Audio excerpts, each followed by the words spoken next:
nesse momento, né, de isolamento social e tudo mais, pandemia. A gente acha que tem bastante a ver com esse momento. E o professor Lee, né, ele é médico, né, formado na Universidade do Paraná.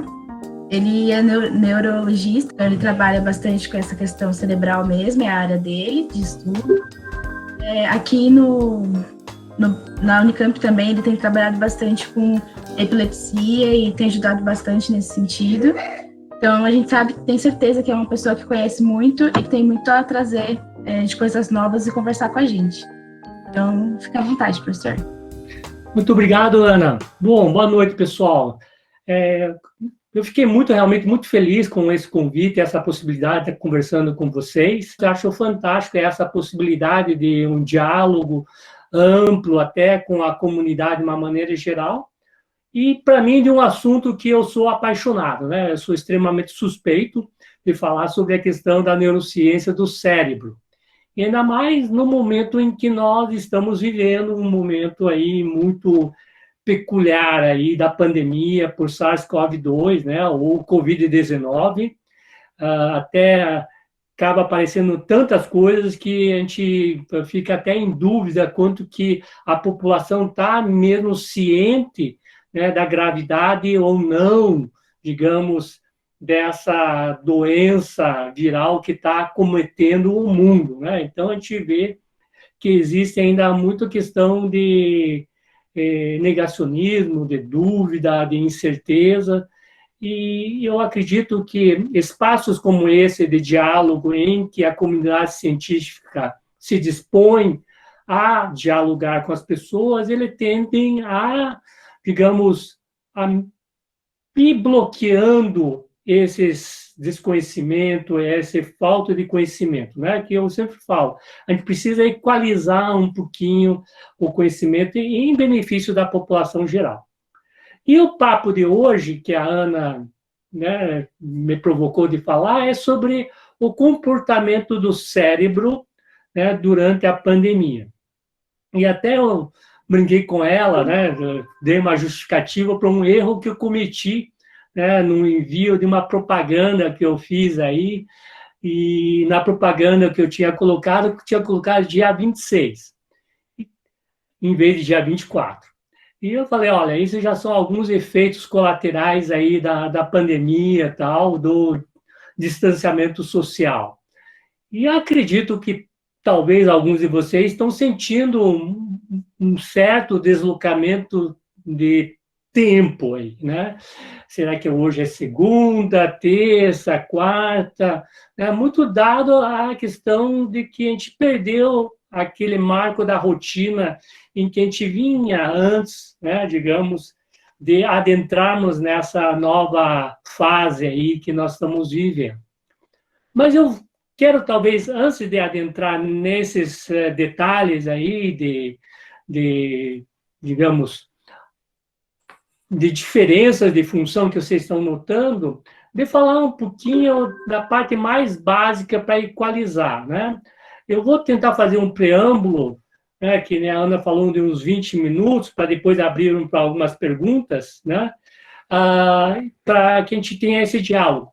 Então, quando a gente fala em cérebro, a gente precisa entender que é uma estrutura fantástica que nós temos, né, e que ele pesa 1,2 kg, 1,5 kg, que seja, corresponde a 2% do nosso peso corporal, porém ela é uma estrutura que demanda muita energia para o seu funcionamento, né? Então, 20% do sangue que está saindo do coração aqui, bombeando, ele vai para alimentar, vai para manter, vai para nutrir o cérebro e mantê-lo em funcionamento. E o cérebro funciona 24 horas por dia, 7 dias por semana, ininterrupto, né? Então, não tem uma chavinha que eu vou lá, desligo o cérebro, ele funciona constantemente. E é uma máquina fantástica, né, se a gente for olhar, das suas capacidades, né? E o cérebro, né, então, é composto por células que são especializadas, conhecidas como neurônios. Então, estima-se, né, através de cálculos que foram feitos, A pessoa que realmente se dispôs a fazer esse cálculo foi a Suzana Herculano, uma neurocientista brasileira, que agora está radicada nos Estados Unidos, muito, digamos, ela saiu muito desgostosa com o momento da ciência brasileira em que estava sendo colocada em um plano muito secundário e ela foi tentar, digamos, a carreira profissional em outros lugares. E ela fez um estudo bastante interessante em termos de contagem, né? Porque até então estimava-se que tinha mais ou menos 100 bilhões de neurônios, 100 bilhões, né? Com B, bilhões de neurônios. E ela, então, fez um cálculo através, digamos, de fracionamento de um cérebro de uma senhorinha que faleceu, que doou, né, o cérebro para o estudo, e ela, digamos, liquefez o cérebro, né, colocou num blender, né, até a gente brinca, fez um shake de cérebro aí, e pegou e marcou, né, as células que estavam lá suspensas, tal, né, sobrenadante, com anticorpos. Né, esses anticorpos, uma vez marcado em cima dos neurônios, foi colocado num citômetro de fluxo. E aí pôde, então, fazer a contagem dos neurônios, né? Então, até a gente brincava, vamos colocar um aluno de iniciação científica a contar neurônios. Imagina, né? Contar 86 bilhões de neurônios. Imagine quanto tempo a pessoa ia demorar. Então, esse é um número, né, que a gente tem estimado e que a gente sabe de que é um número que, dado o momento da vida, né, numa melhor idade que nem eu estou agora, esse número também começa a declinar, começa a ter morte neuronal e começa a morrer, né? Então, a gente sabe que é um ciclo, né, de que existe, digamos, esse número com que você nasce, existe, de fato, proliferação de neurônios enquanto você está vivo, mas, porém, não um número grande. E esses neurônios, elas são interconectadas umas com as outras, né, com pontos de contato que nós chamamos de sinapse, que são fendas, né, em que os neurônios comunicam-se umas com as outras através de neurotransmissores, então, que são substâncias químicas e que são variadas, né? Vocês da área da química devem estar bastante interessados ou que já conhecem algumas dessas substâncias que funcionam como transmissores de informações, né? Então, essas conexões, elas são na ordem de trilhões, né? Calcula-se que, em média, cada neurônio conecta com 20 mil, 40 mil, né, outras partes dos neurônios. Então, isso dá um número astronômico. Quem que é bom de continha, fica aí à vontade, 86 bilhões vezes 40 mil, isso dá um número gigantesco. Então, isso que temos na nossa cabecinha, tal, aqui dentro, e elas são conectadas, formando redes neurais, né? Então, e em termos de funcionamento, né, que nem estava falando, é uma máquina fantástica, que ela processa várias coisas, né? Você pode aí enumerar a capacidade de estar enxergando, você está escutando, você está pensando, né, você está jogando videogame e tal, etc, etc. Porém, o cérebro, ele também tem os seus limites, né? Ele não consegue funcionar em situações de sobrecarga de estresse, né? Quando você está estressado, né, que é um fenômeno biológico em que todo o teu organismo ela se prepara frente a algum tipo de ameaça, né, para você poder realmente sobreviver, você tem esse, digamos, aparato, esse sistema aí de autopreservação, que é o sistema biológico de estresse. E quando isso está ativado, o nosso cérebro, ela funciona num modelo que a gente fala ou de fuga, ou de luta, ou congela, né? Acho que talvez vocês devem ter passado por algumas situações semelhantes aí antes na vida de vocês, né? Quando vai fazer a prova, dá aquele famoso, deu o branco, esqueci o que era. Mesmo você tendo, né, estudado, exercitado, e de repente você, pá, dá aquele branco. O que está acontecendo aí? Né? O que aconteceu que teu cérebro entrou em pânico? Porque o estresse, ele hackeia teu cérebro, do teu funcionamento. Né? Porque se você for olhar, né, no dia a dia, nós precisamos várias redes funcionantes para que a gente possa navegar no nosso, digamos, nossas atividades. As redes de funções executivas, e que estão aqui, né, sobretudo na região anterior, aqui região frontal, né, tal, ela comanda e dispara para outras partes do cérebro, né, conectando, trazendo informações, planejando, né, vendo o plano B, né, tendo a flexibilidade e tal, se organizando. Então, essa é uma parte do cérebro que é muito importante. Mas quando o estresse entra em ação, existe menos conexões entre a região do lobo pré-frontal, né, com as outras regiões do cérebro. Então, fazendo com que as ações necessárias das funções executivas do cérebro, elas ficam reduzidas. Né? Então, eu até imagino como que está aí a vida de vocês, tal, né? Porque, queira ou não, a Covid-19, ela é uma situação que está impondo um estresse muito grande devido às incertezas, às ameaças naturais dela. Né? Então, hoje nós estamos na casa de mais de 1 milhão de pessoas infectadas, mais de 50 mil pessoas que foram a óbitos, né? Então, traz uma ameaça muito grande à vida, né? E, sem sombra, também ao entorno nosso, né? Vocês que estão em casa, de repente, o que vai ser? Ah, vai voltar a atividade? Não vai? A gente vai abrir o comércio? Não vai?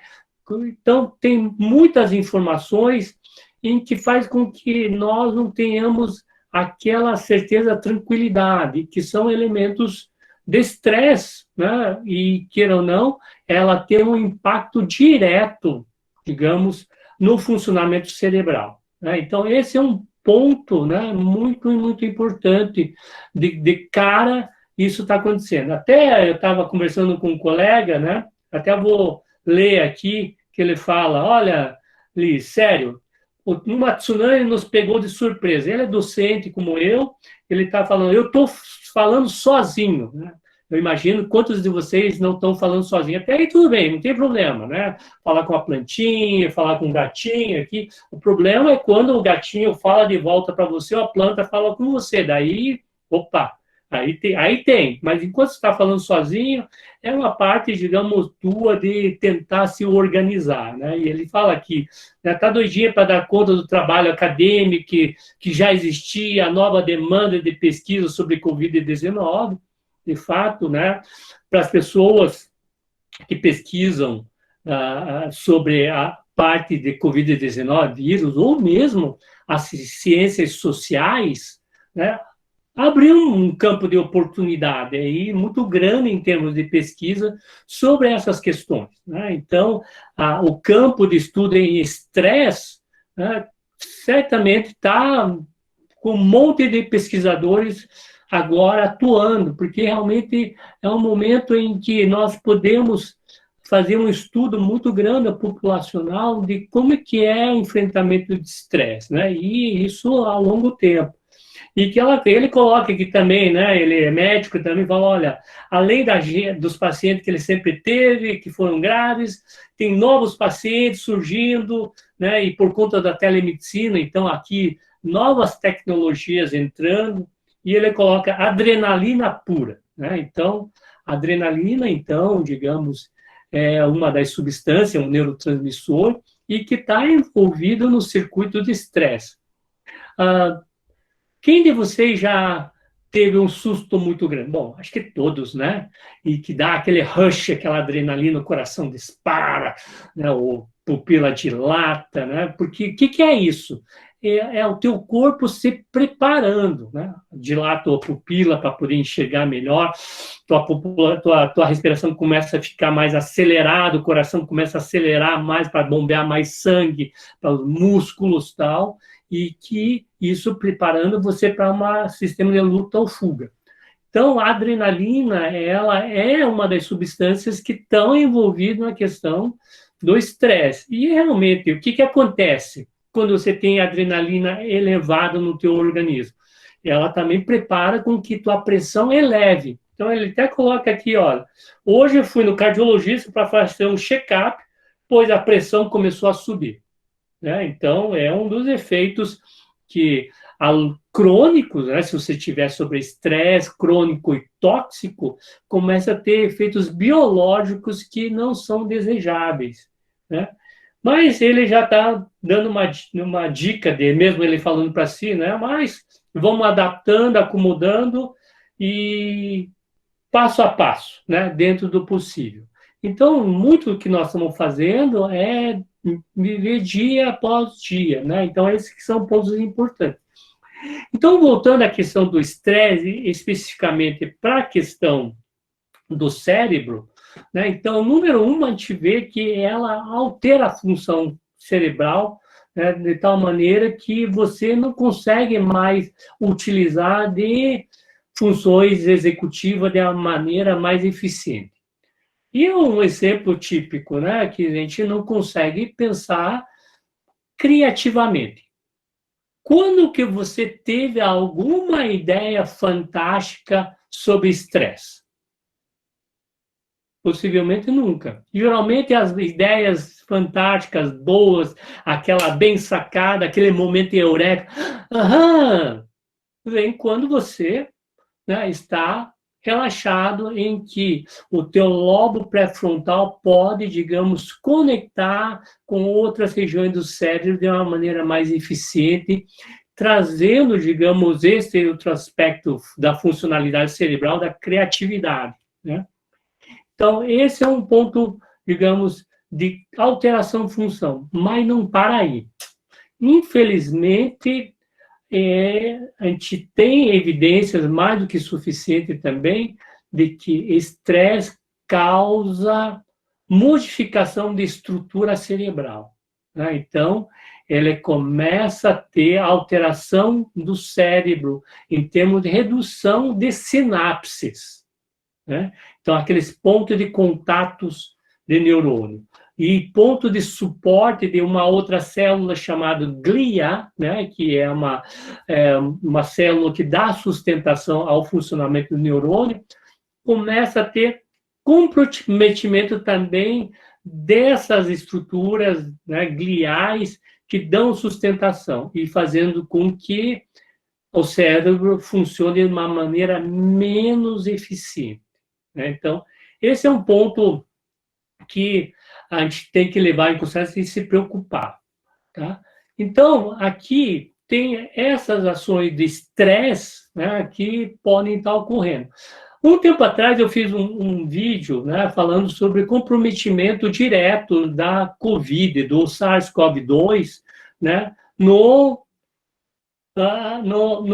cérebro, no neurônio, né? De fato, nosso colega, o Daniel, né, Martins do IB, aqui Instituto de Biologia, que estuda, digamos, transtornos psiquiátricos, mais especificamente esquizofrenia, alocou energia, força também para a força-tarefa da estudo do Covid, e ele mostrou in vitro de que o coronavírus, esse novo coronavírus pode infectar neurônios, né? Então, digamos, diretamente, digamos, as pessoas que foram infectadas por coronavírus, né, elas podem também vir ter um comprometimento neurológico devido à ação direta do vírus no sistema nervoso.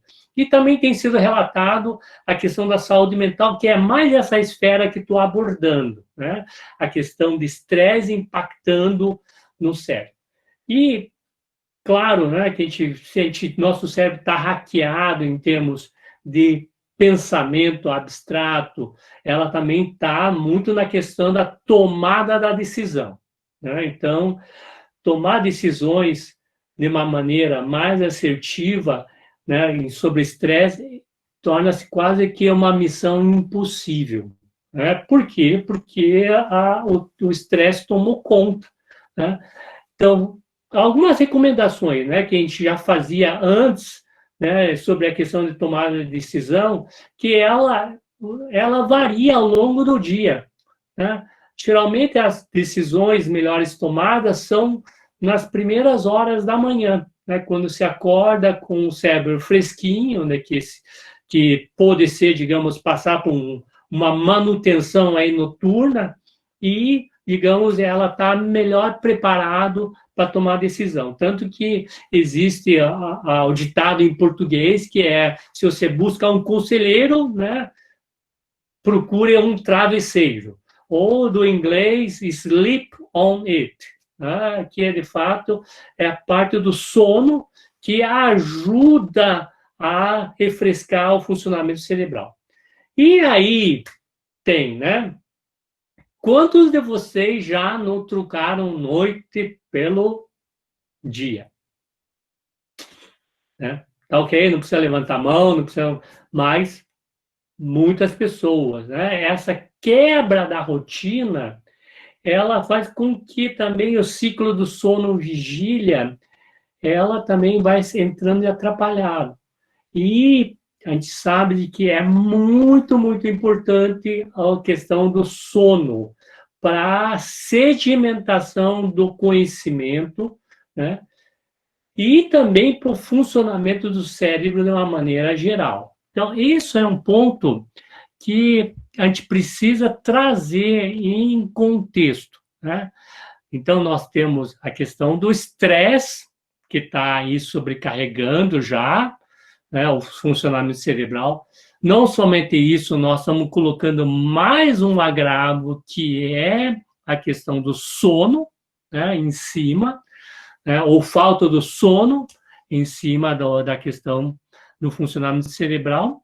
E alguns, digamos, adultos, né, estão também fazendo um certo alívio, né, da situação, buscando apoio, ancoragem em substâncias químicas como C2H5OH, né, e que, sabidamente, é um grande depressor, né, do sistema nervoso, o álcool, né, e a gente sabe que o consumo do álcool ele aumentou, né, em grande escala aí nesse período em que a gente está vivendo. E o álcool, né, ela é uma substância que deprime o funcionamento cerebral. Né? As pessoas falam, mas eu fico mais alegre, de fato, porque ele tira, digamos, o funcionamento cerebral do lobo frontal, ele tira o freio, né? Porque o lobo frontal, que seja, ele é um freio social nosso, tanto que a gente fala, pô, o cara perdeu o lobo frontal ou desfrontalizou, né? E com isso ele perdeu as marras morais, né? Ou digamos, de comportamento. E o álcool, de fato, acarreta muito isso, além de que ele tem outros efeitos inúmeros, né, que a gente poderia estar discutindo. E, assim, do lobo frontal, só por uma curiosidade, né, tem um estudo clássico, que foi um relato de caso de um jovem, né, você deve ter escutado, chamado Phineas Gage. Phineas Gage trabalhava na ferrovia, né, no Conquista do Oeste, que seja, dos Estados Unidos, e eles explodiam barreiras para poder colocar a estrada de ferro. E numa dessas acidentes de trabalho, explosão, uma barra de ferro, né, passou, né, aqui da maxilar e saiu no lobo frontal. E destruiu o lobo frontal do Phineas Gage, que antes era uma pessoa pacata, tranquila, e depois do acidente ele mudou completamente, virou uma pessoa, digamos, só bebia, xingava, tal, mostrando aí de que a lesão acarretou uma mudança de comportamento. Aí mostrando aí a parte de neurociências que veio, digamos, de estudo de síndromes lesionais. Então, esses são pontos importantes. Então, vocês podem ver de que A gente sabe que o vírus pode lesionar diretamente, mas esse entorno, né, essa questão de distanciamento, né, ou isolamento que nós estamos vivendo, que eu vejo que está trazendo uma série de repercussões, né, sendo que o arcabouço central, se a gente puder colocar, é o estresse, né? Então, esse é um ponto que eu vejo que a gente pode começar a discutir e buscar um tipo de solução, né? Porque, afinal, como que a gente pode lutar contra esse inimigo que está em nós, né? Então, que eu vejo que, número um, a gente precisa reconhecer que existe o estresse, né? Olha, existe. Né? Por mínimo que seja, ela pode comprometer o funcionamento, né? E reconhecer quais são, né, as ameaças que a gente está tendo, né? Porque às vezes a gente luta contra uma ameaça futura, né? Tal, gera a ansiedade, quer dizer, a gente está vivendo o dia que não chegou ainda, a gente estava projetando lá na frente, então a ansiedade está aqui nos bombardeando. E a questão é que nós não conseguimos, muitas vezes, que não conseguimos, de fato, diferenciar isso, no sentido fisicamente falando, né? O sofrimento que você sofre agora, que seja, ou que você vai sofrer futuramente, é o sofrimento que você tem, que é real, que o teu corpo, né, o teu corpo sente, né? Porque tem toda uma descarga hormonal que o teu corpo está sentindo, né? Lembra daquele fala do colega meu, da adrenalina? A adrenalina está toda, com isso faz com que várias outras reações no teu corpo estejam acontecendo, aumentando a tua pressão arterial, né, que vai combinar com outros problemas aí, né, que vai ser adicionado. Então, é importante ter isso. E claro, né, que a gente não pode esquecer que nós estamos na casa de 50 mil pessoas que morreram, e essas 50 mil pessoas são pais, mães, vós, filhos, filhas, amigos próximos, né? Eu mesmo pedi uma amiga, uma comadre minha, né, uma amiga próxima, e é duro, né? A gente passar por isso. É um luto que a gente não vive ela na integridade, né? Então, tem o passado que fica, né? A questão do sentimento de tristeza e, muitas vezes, pode culminar numa depressão, né? Um passado que não se resolveu plenamente. Então, esses são elementos que são importantes, que a gente precisa estar atento, né? E reconhecer isso, né? E acho que sai do pressuposto de que, se você não consegue reconhecer o inimigo, né, a gente não consegue vir com respostas. Então, o que tem sido sugerido? Que a gente não é que a gente tem que empurrar o estresse para longe, né?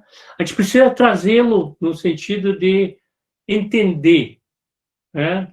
Entender o que está nos causando mal, né? Esse reconhecimento é importante. Qual que é a mensagem que esse momento está nos passando?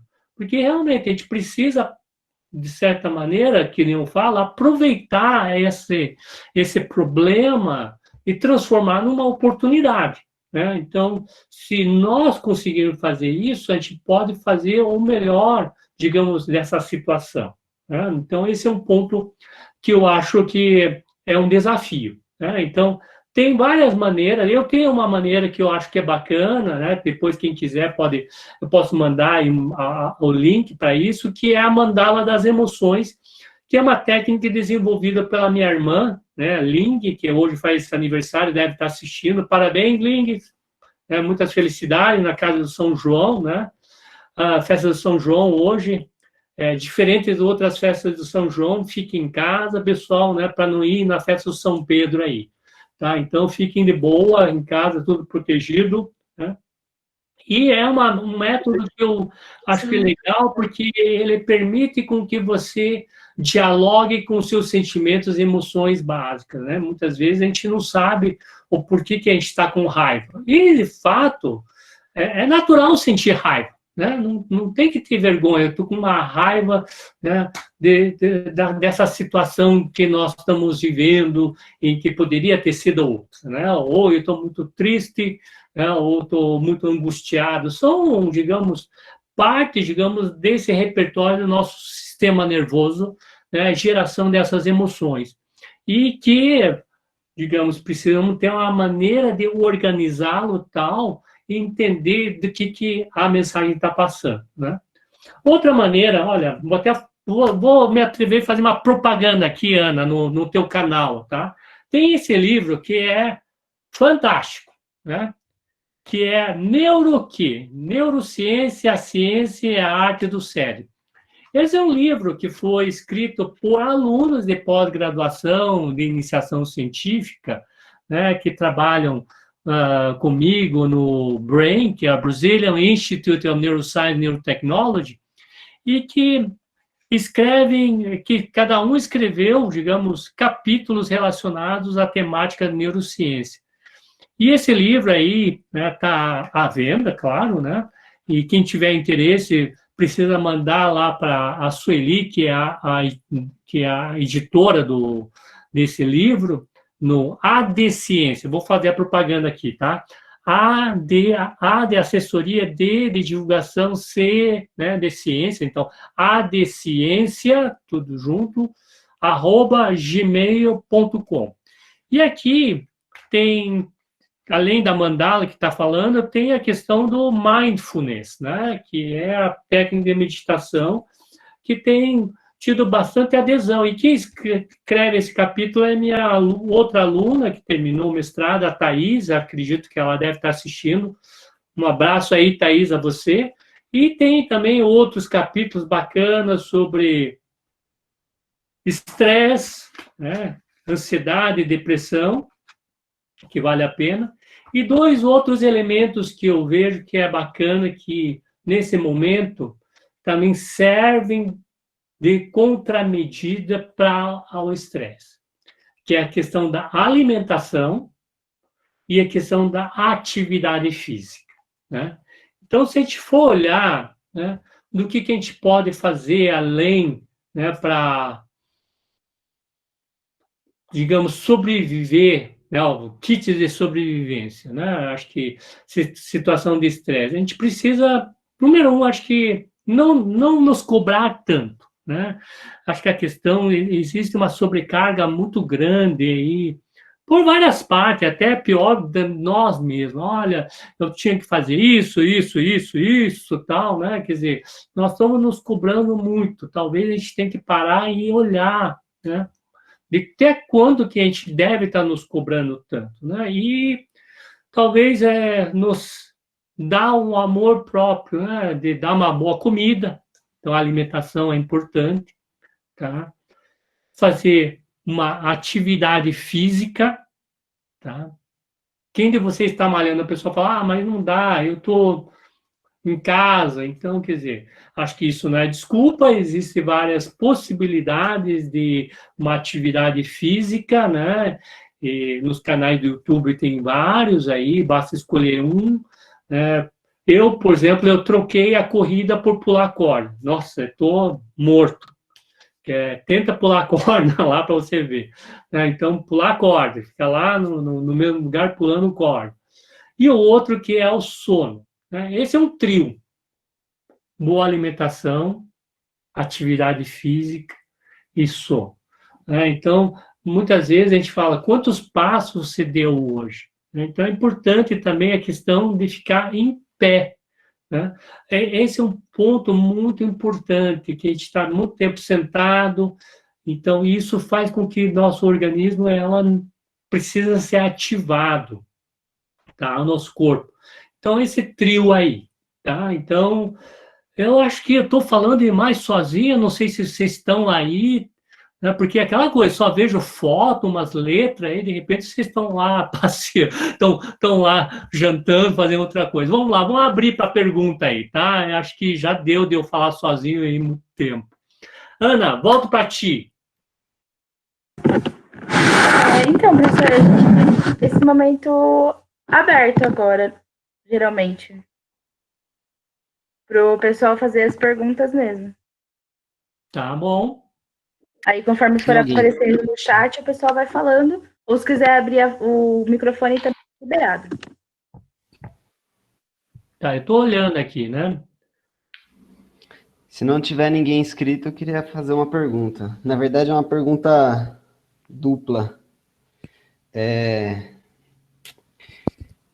O senhor comentou, tem uma coisa que eu fico refletindo. O senhor está me escutando? Estou sim, João, manda ver.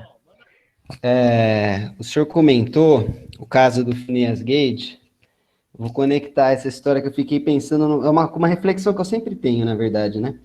Eu fico pensando que a gente está vivendo um mundo muito, principalmente agora, na pandemia, o trabalho, ele acaba se tornando, a máquina se torna uma extensão da gente. A hora que a gente senta no computador, parece que a gente vira um com a máquina, e a gente sai do computador e passa a viver o mundo real, assim, né?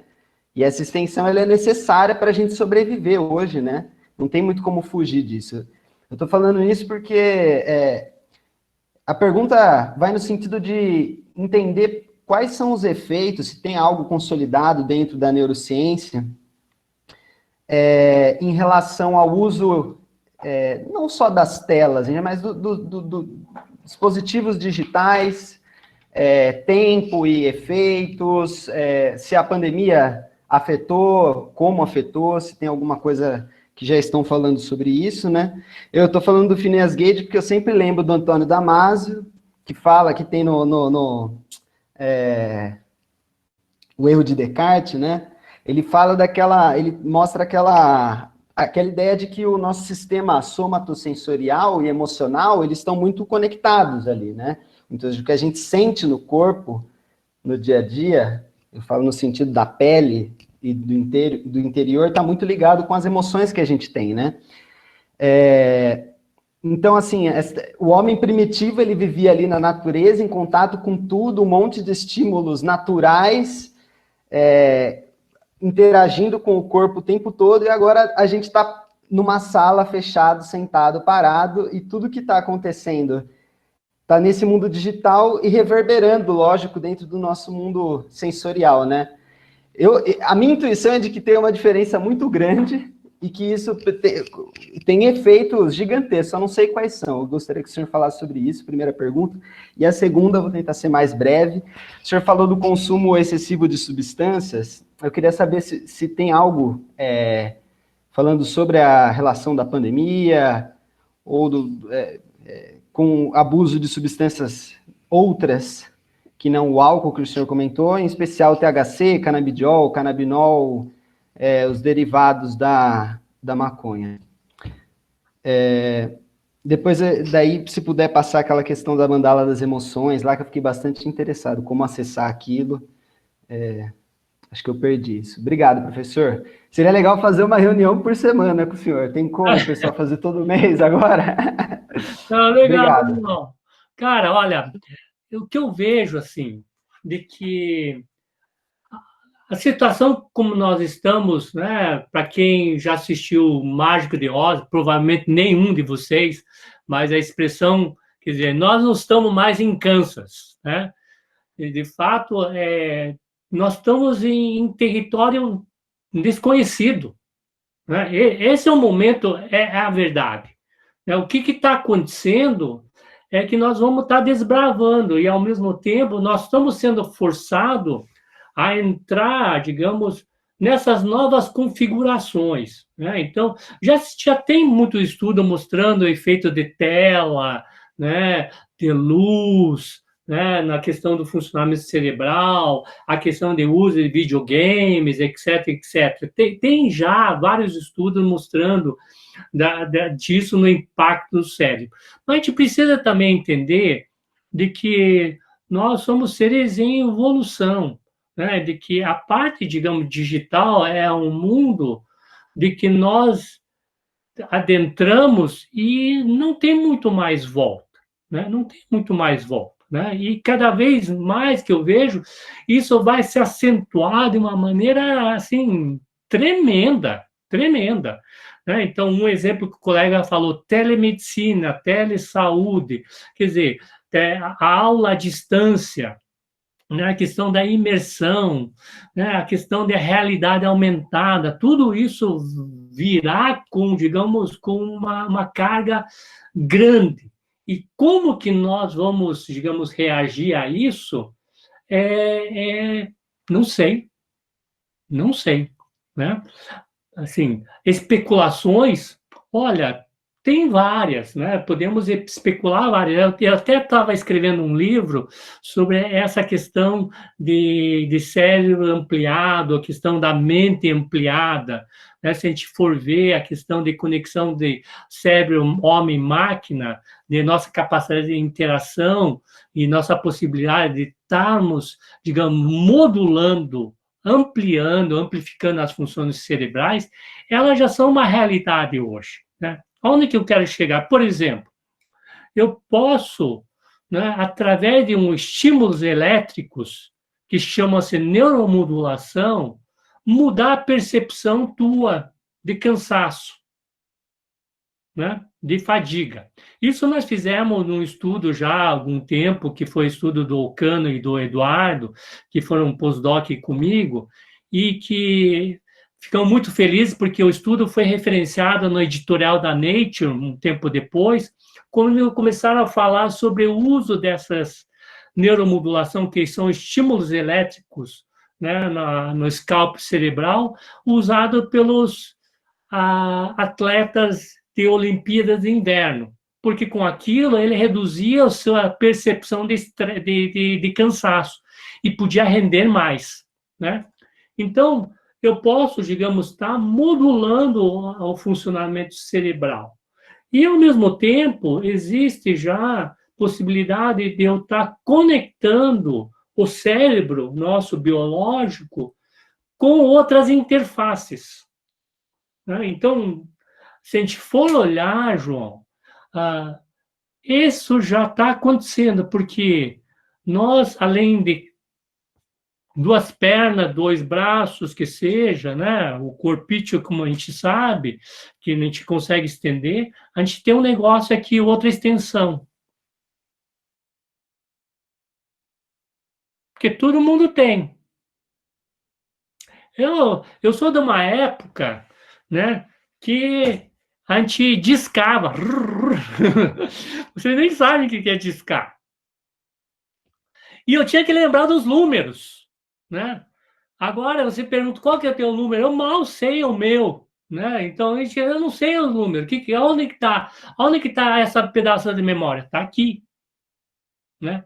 Boa parte da memória que seja, ela é uma memória expandida que estão aqui, né? Muitas das funcionalidades estão aqui. Então já temos uma expansão do nosso cérebro, né, numa prótese, numa prótese que seja da mesma maneira, pessoas que usam óculos para poder enxergar, aparelho auditivo, né, isso aqui virou parte nossa, né, de funcionamento no nosso convívio diário.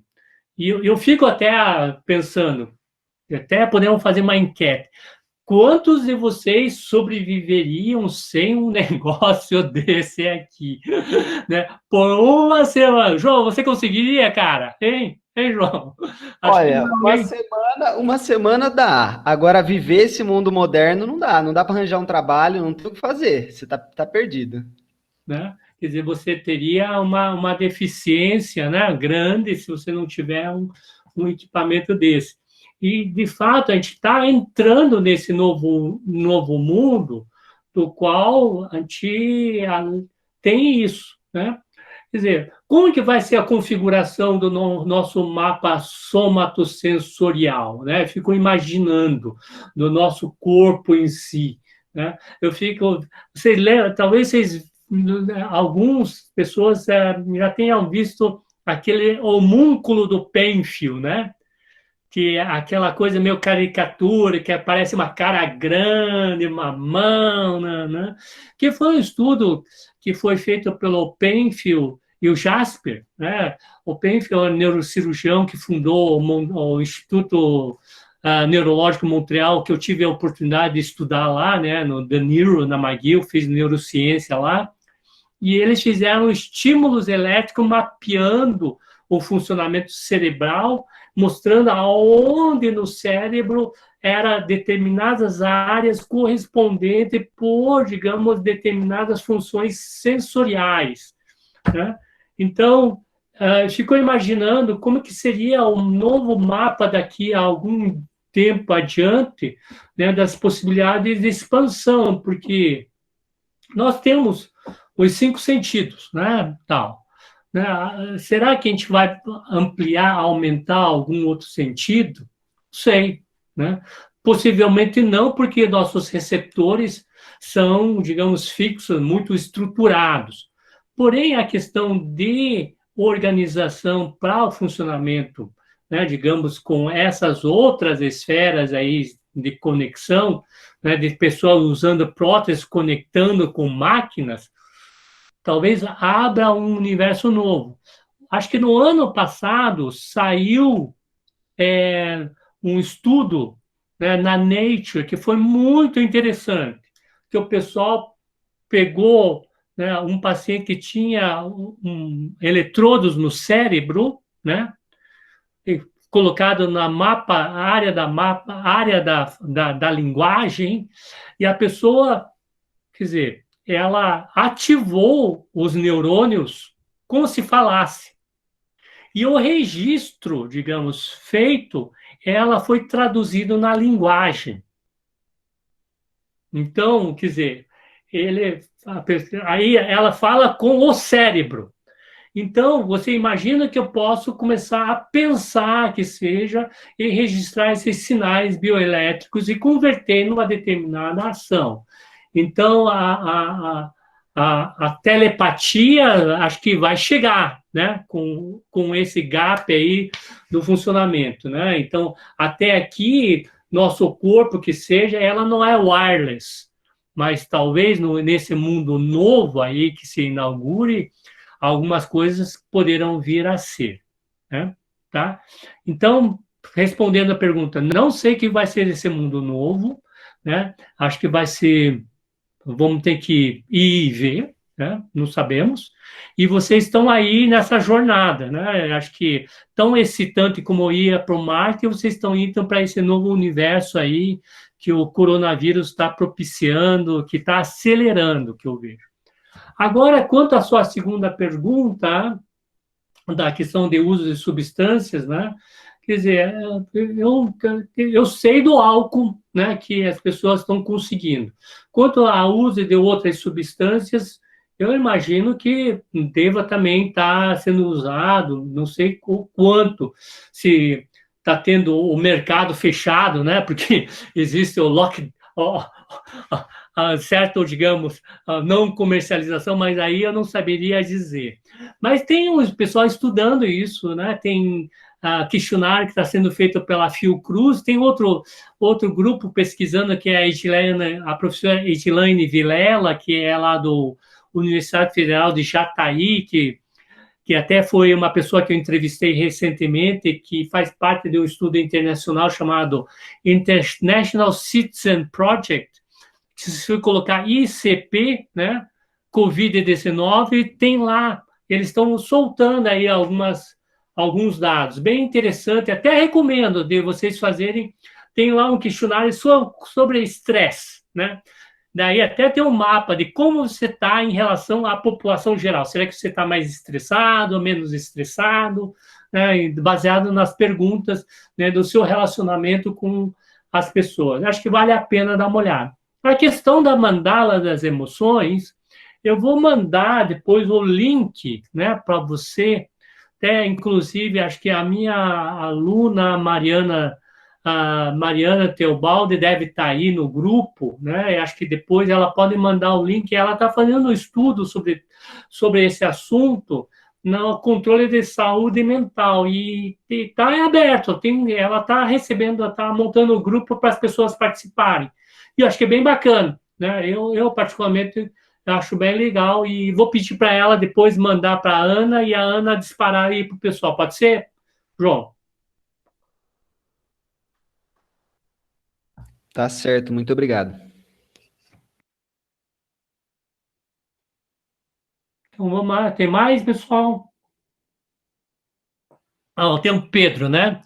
Seu ponto de vista, quais são os maiores efeitos negativos neurológicos, não sei se é esse termo, causado pela pandemia, como podemos evitá-los, pelo menos amenizá-los, tá? Então, então Pedro,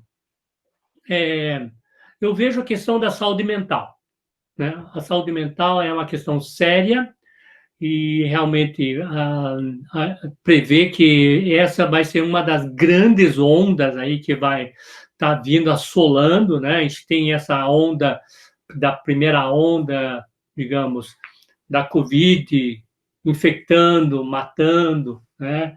Que a gente até tem esperança de a gente sair da primeira onda para poder ter um alívio de ter a segunda, e a gente vai ter a onda econômica, né? Isso é muito claro, muitas pessoas já estão sentindo o impacto econômico de estar aí, né, não trabalhando, tal, no modelo em que estava, e a onda da saúde mental que vem na rebarba de tudo, porque você perdeu alguém, ou porque você está muito angustiado com as incertezas, o estresse, ou porque você não está tendo geração de renda para poder se manter, ou porque perdeu um emprego, né? Todas essas situações, elas vão ter impacto aí na saúde mental. E essa saúde mental é realmente muito dura, né? E vai ter um problema, né? Desde de questão de ansiedade, depressão simples ou mais grave, né?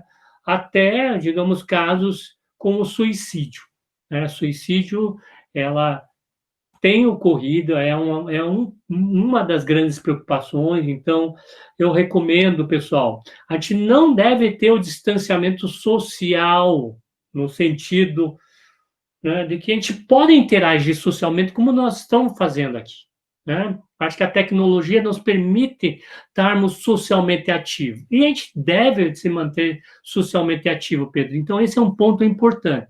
O que nós precisamos ter é um distanciamento físico, né? Por quê? Porque o contágio se dá através das gotículas das pessoas com esse vírus chegarem na pessoa, que precisa estar fisicamente próximo, né? Então, recomenda-se que 2 metros de distância e o uso de máscara, isso reduz significativamente a questão de contágio, de passar. Então, é preciso ter esse cuidado. Mas nós precisamos ter mais do que nunca a proximidade e interação social para realmente contornarmos, para que a gente reduza esse impacto na saúde mental. Então, outras duas questões que eu estava falando, que é o sono. Tá? Então, quantos de vocês estão aí de, de pijama o dia todo, né? Que a gente até brinca, né? Você é da equipe do pijama ou da turma da cueca aqui jogando videogame, né? Tal. Então, assim, quer dizer, a gente precisa de manter uma certa rotina, isso é muito, muito importante, né? Faça uma lista do que vai ter que fazer hoje, né? Mantenha uma certa rotina. A questão do sono aí vem também que é importante, tá? É importante o sono. Porque a gente acaba assim, não vou ter aula, então não vou ficar aí assistindo vídeo, né? A princípio, 1 a 2 vezes é bom, né? Outra vez começa a ter problema. E não é fácil, né? Eu sei, mas para quem tem 25 anos para cima, vai ser mais fácil do que tem 25 anos para baixo. Você vai falar, isso aí é discriminação, professor Lee. Bom, eu vou dar uma justificativa. É que está relacionado com a maturação cerebral, né? Então, a gente sabe que o cérebro ela vai modificando ao longo do tempo, e, sobretudo, a janela até os 25 anos, em que existe uma mudança importante da conformação de trás para frente, que o lobo frontal é o último, digamos, a se fechar completamente. Lembra que eu falei no lobo frontal, que é muito importante para autocontrole, para funções executivas, né? Para controlar os seus impulsos, né? Então, até os 25 anos, ela ainda não está, digamos, totalmente ali 100%. Daí você agora está entendendo por que você se mete em enrascada, né? É porque teu lobo frontal ainda não está ali 100% para te tirar dessas frias aí que você acaba se metendo. Tanto de que você sabe que as seguradoras, companhias de seguro, sabem muito bem disso, né? Tanto que a seguro de automóvel até 25 anos de idade é um preço muito mais alto do que quem tem mais de 25 anos. Então, quando você passa essa fase, cai o juízo. Claro, né, pessoal, tem gente que não entra em juízo nunca, mas digamos que de uma maneira geral é isso, tá? Então, Pedro, é preciso ter um esforço, autocontrole. Então, faça uma rotina, nem que coloque no papel, olha, hoje eu vou fazer isso, eu vou fazer uma atividade física, hoje eu vou ter um compromisso comigo de fazer uma academia, eu vou fazer uma meditação, vou ver esse tal de mandala, né, eu vou assistir tal coisa. E tem uma outra que, porém, né, que também você precisa colocar numa ordem, digamos, que também não sobrecarregue, né? É incrível, eu estava falando com a Ana, parece que a gente está até trabalhando a mais, né? Que nem esse colega meu falou. Porque a gente saiu daquela ordem de, né, entre aspas, das 9 às 5 do funcionarismo público ou dos serviços de uma maneira geral, né, para qualquer hora e toda hora tal. Né? Então, essa questão de horário acaba com que a gente não tenha um certo compromisso entre aspas, mas a gente acaba trabalhando além da conta, né? E isso pode gerar, digamos, fontes de estresse aí importante, né? Tá? Então, esses são os pontos aí. E o sono, você tem que resgatar, né? E a atividade física, né? Atividade física e a questão da alimentação. Quantos de vocês já deu uma estufada, comendo a mais ou menos? Então, precisa realmente rever a questão da alimentação. Felizmente, pelo estudo que foi feito do comportamento, boa parte dos brasileiros está um pouquinho mais atento à alimentação, né, para, né, digamos, realmente estar com um ponto cuidado. Então, esses são os elementos que eu vejo. E, claro, né, Pedro, então, não seja tão duros contigo, né, entenda de que está numa fase especial e que a gente vai viver um dia de cada vez. Isso aí. Vamos ver o que mais que tem aí.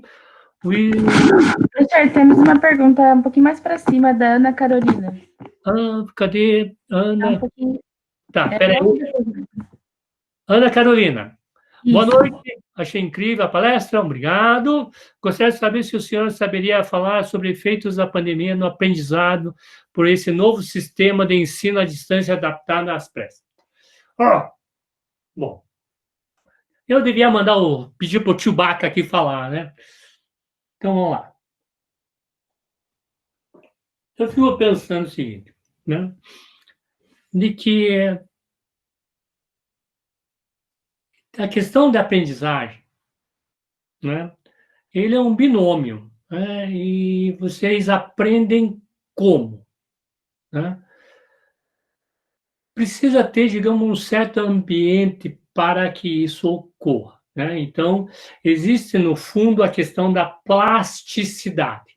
Então, na minha idade, 50 e poucos anos para cima, na idade sua, talvez de 20 anos, um pouquinho menos, não sei qual que é, né, jovem, a capacidade cerebral de aprender é muito diferente, né? É muito diferente. Então, a gente já começa por aí.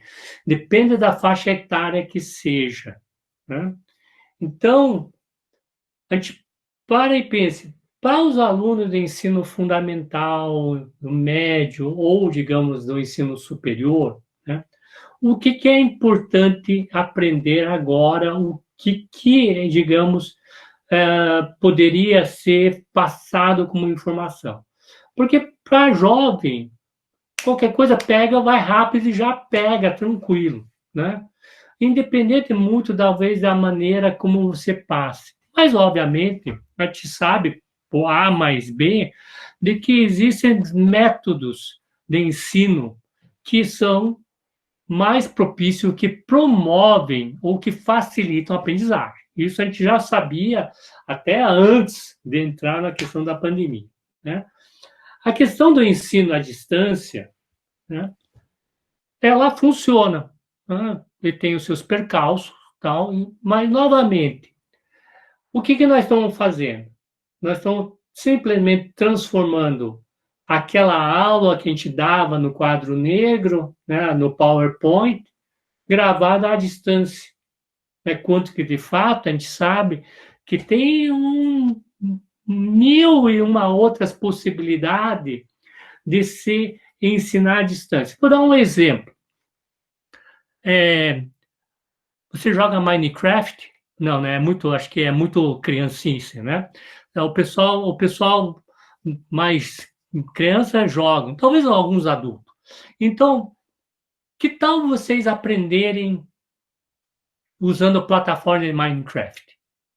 Então existe Minecraft Educational, né, para alunos de ensino fundamental, que eu posso ensinar usando jogos. São jogos, né, que ensinam, né? Então, como que a gente pode amplificar, melhorar, tornando, digamos, o ensino mais prazeroso, mais eficiente? Na maneira como está, eu vejo assim que você vai ter respostas bastante distantes, né? Vai ser assim, vai ser um momento que você imagina, você vai conseguir aprender sobre estresse. Da mesmo modo, o professor que está lá, quão motivado ele está de passar o conhecimento, né? É um conhecimento puramente unidirecional, né? Que eu vou lá e eu pego o livro, eu ponho na tua cabecinha, né? Soco ali e tal, e você se vira para absorver, e daí vai ter a prova, tal, você vai lá, responde e tal, e pronto, né? Então, a questão de ensino-aprendizagem, ele é um desafio, que da mesma maneira a gente tem que realmente ir olhando, né? Acho que nos foi colocado nessa situação, né? Então, ao mesmo tempo, qual que é melhor formato? Quer dizer, existe, a gente sabe, mas até chegar lá, a gente precisa ir aos poucos adaptando, né? Obviamente, os professores não foram ensinados a usar esses recursos tecnológicos, nem tampouco os alunos também estão acostumados. Então, é tudo uma novidade, né?